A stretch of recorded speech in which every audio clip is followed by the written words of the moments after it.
Sem dúvida alguma, você que vai fazer Enem esse ano tá se preocupando com a famosa redação do Enem. De fato, a redação do Enem tem um peso muito importante no resultado final na sua nota. Então, nesse vídeo eu vou te contar o segredo para fazer uma excelente, uma ótima redação do Enem. Eu tô aqui com a redação que eu fiz, eu lembro que eu estudei muito para fazer essa redação e pesquisava demais, então tem várias estratégias que facilitam a nossa escrita na redação. Primeiramente, a redação do Enem, ela contempla 5 competências. Cada competência da redação vale 200 pontos. Não adianta você olhar a redação como um inteiro, algo inteiro, a redação do Enem, não. Você tem que olhar em específico cada competência para, de fato, no momento que você estiver escrevendo o seu texto, você lembrar e se atentar em cumprir essas 5 competências. Então, primeiramente, a redação do Enem é um texto dissertativo argumentativo. E para atender o que eles pedem na escrita do Enem, você precisa organizar muito bem cada parágrafo, cada momento do seu texto. Geralmente, esse tipo textual ele tem uma quantidade de 3 a 5 parágrafos. Eu indico vocês a fazerem 4 parágrafos. Funcionou demais para mim, para muitas pessoas funcionam também. E assim, é o modelo mais ideal de se fazer uma dissertação. Tá, Gabi, mas o que eu coloco em cada parágrafo? Como que eu divido esses parágrafos? O que extremamente tem que ter? O que não pode faltar em cada parágrafo? Como é que eu faço para atingir essas 5 competências? Primeira competência envolve a gramática. Demonstrar domínio da modalidade de escrita formal da língua portuguesa. Não adianta você organizar extremamente bem os parágrafos, saber colocar suas ideias, saber escrever de fato a estrutura da redação, se na ortografia você pecar. No momento do Enem, no momento que você estiver escrevendo a redação, lá não é a hora de você ter dúvidas sobre uma palavra. As palavras que você vai escrever durante a redação, você tem que ter certeza daquilo que você está escrevendo. E é por isso que é indicado fazer várias redações antes de ir pro Enem, porque se você tiver dúvida da escrita de alguma palavra, você tira essa dúvida antes. Mas chegou lá na hora, eu quero escrever uma palavra e eu não sei se é com 2 S, se cedilha tem acento, não tem acento, tenta de alguma forma substituir essa palavra por um sinônimo. Perder ponto por ortografia é muito chato. Quer garantir essa competência, gente? Domine as palavras que você vai escrever. Segunda competência: compreender a proposta da redação e aplicar conceitos das várias áreas de conhecimento para desenvolver o tema, dentro dos limites estruturais do texto dissertativo, argumentativo e prova. O que isso significa? Que nessa segunda competência está envolvido você não fugir do tema da redação. Sua redação por inteiro, ela tem que ser baseada no mesmo tema. Cada parágrafo tem uma proposta diferente, um propósito diferente, mas a temática de toda a sua redação é a mesma. E algo extremamente importante que você precisa se atentar. Também não adianta você falar do mesmo tema a redação inteira, se o tema que você está falando não é o tema que foi pedido na proposta da redação. Então, algo que acontece muito também são pessoas tangenciando o tema, a temática da redação. E o que é tangenciar? É você passar perto do tema da redação, você até tá meio que abordando ali alguma coisa, mas não foi aquilo que foi pedido. Então, por exemplo, se a temática da redação é você falar violência contra as mulheres dentro das escolas, discriminação social dentro do mercado de trabalho. Então, não adianta você só falar sobre discriminação social no Brasil, na rua, nas escolas. Não, o que foi pedido foi dentro do mercado de trabalho. Isso é tangenciar um tema. Porque a partir do momento que você começa a pensar sobre o tema, a chance de você começar a se envolver nas suas ideias e partir para um outro lugar um pouquinho diferente é super alta. Então, começou a ler ali a proposta da redação, gente, sublinha as palavras-chave. Além disso, dentro dessa competência tem aplicar conceitos de várias áreas do conhecimento. Nessa competência que eles identificam alusões históricas, citações de filósofos. Eu vou até ler aqui para vocês uma que eu coloquei na minha redação, que eu decorei ela porque ela dá praticamente para todos os temas. Logo, como já dizia Gilberto Freire, o saber sem um fim social é a maior das utilidades. Essa questão de você decorar frases pontuais, e tem várias aqui na internet que você pode pesquisar, que dê certo para temas diversificados. E além disso, momentos da história. Por exemplo, você cita algum descaso que já aconteceu na história e você vem trazendo que isso ainda é presente no Brasil, porém agora no tema X. Competência número 3, argumentação sólida. Selecionar, relacionar, organizar e interpretar informações, fatos, opiniões, argumentos em defesa do seu ponto de vista. Basicamente a sua argumentação. Então a sua tese, que é a ideia que você vai defender durante o texto, nos parágrafos de argumentação, é onde você vai argumentar com dados, fatos e informações que vão dar embasamento para essa sua tese. Ah, Gabi, mas da onde eu vou tirar dados estatísticos? Na apresentação da redação, eles colocam textos de apoio, textos motivadores que chamam. E lá nesses textos tem dados estatísticos que você pode colocar na sua redação. Segundo o IBGE, segundo o Ministério da Saúde, então você pode citar algo que está no texto motivador. Quarta competência essência, coesão. Não sei se na escola você tinha uma professora que falava isso, mas a minha professora sempre falava: coerência é a sequência das ideias, então ter começo, meio e fim. E coesão é a ligação das ideias. Não adianta o texto ter começo, meio e fim se isso não estiver ligado entre si. E como é que eu ligo, Gabi, esse texto entre si? Você precisa usar os famosos conectivos. A gente sempre vai usar palavras no meio para fazer uma conexão entre as frases que eu estou dizendo. Um exemplo de conectivo: pois, portanto, logo, porque, contudo, todavia, entretanto, porém, mas, com isso, dessa forma, desse modo. E assim a sua redação vai fazer muito mais sentido. Chegou no momento da redação, gente, depois de sublinhar as palavras-chave, já coloca ali do ladinho, antes de começar a escrever, prepare o ambiente da sua redação. Coloca ali do ladinho 5, 6 conectivos, isso tá ótimo já para você usar no seu texto. Para que no momento que você estiver escrevendo a redação, você olhar ali e falar: poxa, falta um conectivo aqui, dá para colocar esse. Você mesmo facilita a sua escrita. E a última competência, que é a proposta de intervenção. Deixa eu contar um segredo para vocês. A proposta de intervenção, ela precisa ser muito estratégica. A proposta de intervenção está lá no final do seu texto. Então ela precisa se conectar com tudo o que você falou, toda a problemática que você apresentou durante o texto. Agora, no final do seu texto, no último parágrafo, você vai apresentar a solução para isso. Para você atingir essa competência, você precisa se atentar a alguns fatos importantes. Não adianta você jogar ali uma solução solta, não vai mudar nada, você vai zerar a competência ou tirar uma nota bem baixa. Primeiro, você precisa dizer quem que vai fazer isso. É o governo? É o Ministério da Saúde? É o Ministério da Educação? É a população? São as escolas? Quem que vai fazer isso? Na minha época, eu fiz questão de estudar o Ministério da Saúde, o Ministério do Trabalho, o Ministério da Educação, porque de alguma forma eu tinha certeza que eu poderia encaixar isso no momento da intervenção. Você tem que ser estratégico ao ponto de lembrar que o tema da redação é um problema do Brasil. Sempre vai ser uma problematização de algo que está acontecendo no Brasil. Para você resolver esse problema, você vai precisar citar alguma coisa. Estude os ministérios, estude os órgãos. Você não precisa saber de todos, mas saiba de ministérios estratégicos específicos. Eu tenho certeza que isso vai facilitar. A minha redação, por exemplo, citei aqui 3 propostas de intervenção e 2 envolviam ministério. Na época que eu fiz o Enem, era sobre a integração do surdo na sociedade brasileira. De 3 propostas de intervenção, eu coloquei 2 como ministério. Então, assim, foi estratégico. Isso me ajudou muito na hora de colocar. Então, a primeira coisa que você precisa dizer é quem vai fazer. A segunda coisa que você precisa colocar, depois de beleza, é o Ministério da Saúde que vai fazer. Mas o que ele vai fazer? Então, o Ministério da Saúde vai fazer isso e isso. Você precisa colocar quem vai fazer e o que vai fazer. Terceira informação, quem vai fazer, o que vai fazer e de que modo vai fazer. Então, não adianta só você falar que o Ministério da Saúde vai fazer isso, tá, mas como é que ele vai fazer isso? Gente, não é algo complexo, é de forma só citar ali de que modo que ele vai fazer para que você cumpra essa competência com excelência. Mas com qual finalidade? É aqui que você tem que lembrar que o que você tá falando, que você tá resolvendo, tem que estar resolvendo um problema que você citou ao longo do seu texto inteiro. Se você apresentou 2, 3 problemáticas durante o seu texto, aqui você vai falar quem vai resolver tal problemática. No momento que você está escrevendo a sua redação, você tem que estar ciente de quantas problemáticas você está falando. Gabi, eu tô falando de 2 problemáticas. Na proposta de intervenção, você tem que resolver 2 problemáticas. Gabi, eu tô falando de 25 problemáticas. Então, na proposta de intervenção, você vai resolver as 25. Obviamente que não vai ter isso, né, gente? A gente geralmente coloca de 2 a 3. Então, por exemplo, nessa minha redação, as minhas palavras-chave do meu texto era o preconceito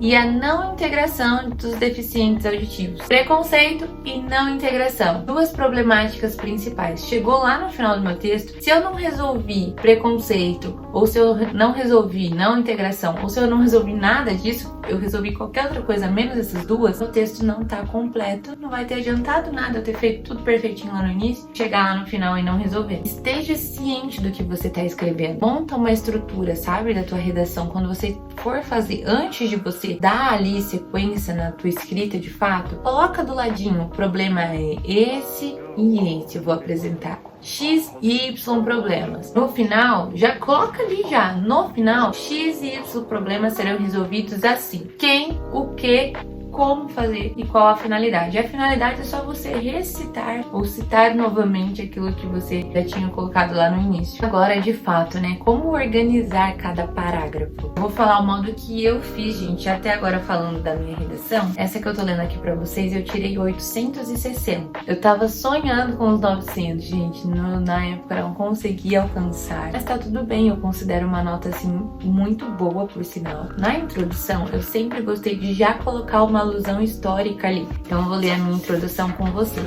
A Lei Áurea, assinada no século XIX pela Princesa Isabel, constituiu o direito à liberdade aos escravizados, como africanos comprados no tráfico negreiro. Já citei uma alusão histórica, eu já citei um momento histórico. Lembra que eu falei pra vocês? Nem que isso não tenha a ver com o tema, mas se o andamento da situação foi o mesmo, a forma de resolver o problema foi a mesma, ou se a forma de não resolver o problema está acontecendo nos dias atuais, você pode citar isso. No entanto, essa mesma sanção não o reintegrou na sociedade brasileira, o que resultou em discriminação inercial. Então o que eu quis dizer nessa introdução basicamente é assim: teve uma lei que era para resolver X problema. Aconteceu essa lei? Sim. Foi assinada essa lei? Sim. Mas ela foi implementada da melhor maneira? Ela resolveu de fato o problema na prática? Não. Então eu citei isso, que a situação ela está parecida, a situação está da mesma forma. E aí eu usei já um conectivo na introdução, analogamente. Então, da mesma forma. É tipo assim, isso também está acontecendo agora e eu vou contar pra vocês. Uma coisa importante, gente, pra vocês saberem na introdução. A pessoa que vai ler a sua redação, na teoria, é como se ela não soubesse o tema que você vai falar. Você tem que pensar que a pessoa que tá lendo a redação, ela não sabe o tema que você vai falar. Claro que ela sabe. Mas a tua redação, ela tem que apresentar o tema para que qualquer pessoa que leia a tua redação consiga entender daquilo que você está falando. Não adianta você já jogar as informações como problema de fato. Não. Você tem que apresentar na introdução o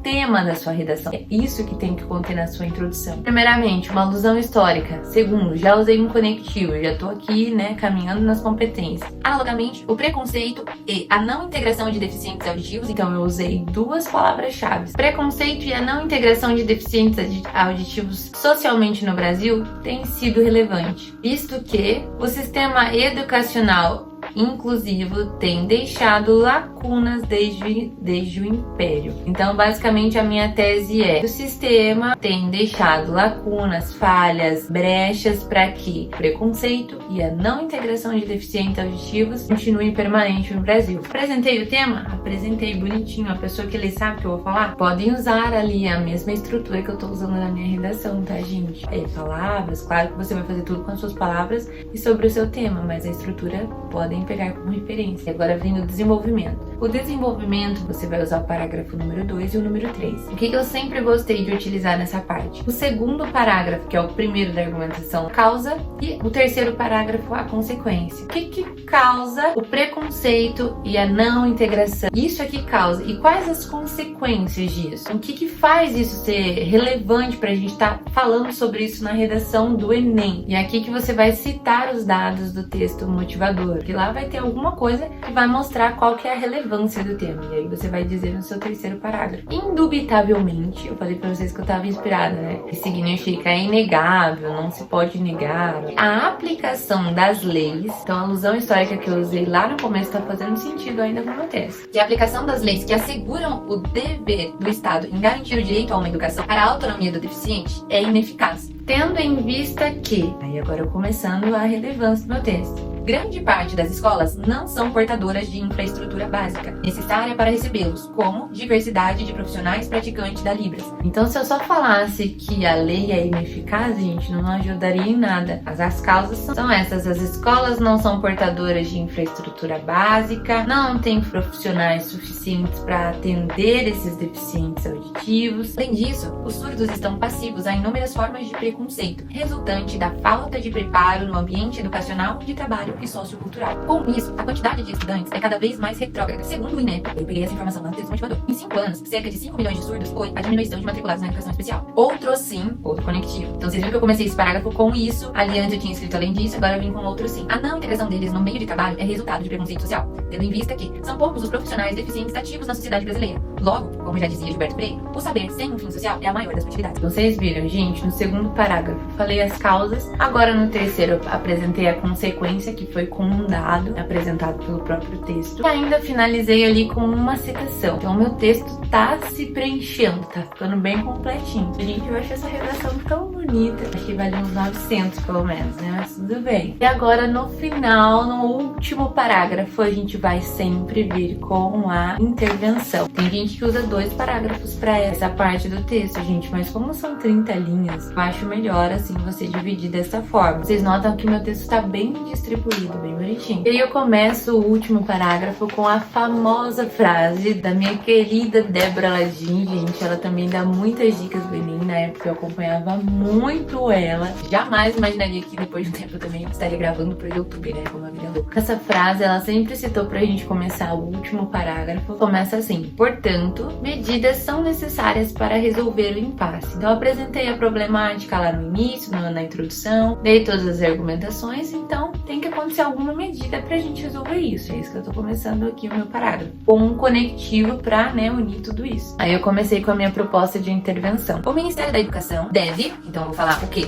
O que ele deve? Implementar infraestrutura básica para os surdos em todas as escolas. E que modo? Com um grande número de profissionais especializados. Então eu vou colocar os profissionais especializados para melhorar a infraestrutura das escolas, e quem vai fazer isso é o Ministério da Educação. Que agora, olhando com calma, né, porque no momento que a gente está escrevendo a gente fica realmente nervoso, poderia ter falado, né, para disponibilizar a mesma qualidade de ensino aos deficientes auditivos. Segunda proposta: o Ministério do Trabalho deve garantir a ingressão dos deficientes graduados no mercado de trabalho. Gente, agora lendo aqui, vocês estão vendo como que tá faltando? Quem que deve fazer? O Ministério do Trabalho deve fazer o quê? Garantir a ingressão dos deficientes. Mas como é que ele vai fazer isso? E pra que ele vai fazer isso? Tá óbvio que garantir a ingressão é melhorar a integração deles. Mas se eu não colocar isso, eu vou perder ponto. Eu vou colocar aqui a minha nota de cada competência para vocês verem em quais que eu perdi os pontos, né? Mas então faltou essas duas coisas. Sempre, depois que você fizer a redação, revise, releia, porque assim, já vou falar a questão de tempo aqui, mas às vezes a gente não escreve as coisas porque a gente deixa para fazer a redação. Lá no final, vai perdendo tempo com algumas outras coisas, e aí chega no final da redação, acontece isso aqui que aconteceu com a minha, né? Eu finalizei com também a mídia como grande influenciadora, juntamente com as escolas. Então eu coloquei quem, uma das maiores influências no caráter de cada indivíduo, desenvolver e incentivar campanhas e atividades. Para quê? Então aqui eu coloquei a finalidade: para promover maior igualdade social, diminuindo assim consideravelmente o preconceito. Aqui eu coloquei a finalidade, gente. Eu coloquei quem deve fazer isso, como deve ser feito. Mas você percebe que ficou um pouquinho faltando ali na minha intervenção. Eu quis mostrar mesmo aqui pra vocês a realidade da minha redação, como que aconteceu. Olhando agora pelos olhos de fora, a gente vê claramente os pontos que faltaram. Então siga essas dicas, gente, que eu tenho certeza que vocês vão se dar bem na redação de vocês. Eu quero muito que vocês tirem assim 950, 960, 900. Gente, eu tenho certeza que você tem capacidade para fazer uma redação que de fato tem uma nota assim surpreendente, uma nota boa. Tenham cuidado com o tempo. Eu lembro o quanto gerenciar o tempo nesses momentos é difícil. Então, às vezes a gente não consegue revisar o que a gente escreveu direito por conta do tempo. Chegou no momento ali da redação, monta já a estrutura, escreve do ladinho, introdução, desenha mesmo, introdução, um quadrado. Coloca ali as 2 palavras-chave que você vai colocar, meio que direcionando também a sua tese. Faz 2 quadrados embaixo. Primeiro você coloca causas. Cita ali as causas que você vai citar no texto. No quadrado de baixo, coloca consequências. Cita ali as consequências que você vai colocar no seu texto. E faz o último quadrado, que é a proposta de intervenção. Então escreve lá quem, o que, de que modo, finalidade. Facilite a tua escrita. Monta assim esse esboço para você fazer com excelência a sua redação. Eu tenho certeza que isso vai te ajudar muito. Eu espero muito que esse vídeo tenha ajudado vocês. Eu desejo a maior sorte do mundo para você, tanto nas provas quanto na redação. Se você gostou de assistir esse estilo de vídeo aqui no meu canal, comente aqui no meu canal que ainda dá tempo de trazer outros vídeos antes do Enem de como gerenciar o tempo, que eu possa ajudar vocês da melhor forma. Se você conquiste os seus sonhos, que você alcance os resultados que você espera, e se não alcançar, tá tudo bem. A gente tá aqui para aprender, a gente tá aqui para ter as nossas experiências. Inclusive, já se inscreva no canal e deixa o like nesse vídeo para que eu saiba que você gostou desse estilo de vídeo aqui no canal. Então, obrigada por ter assistido esse vídeo até aqui. Um grande beijo para você, até o próximo vídeo e tchau!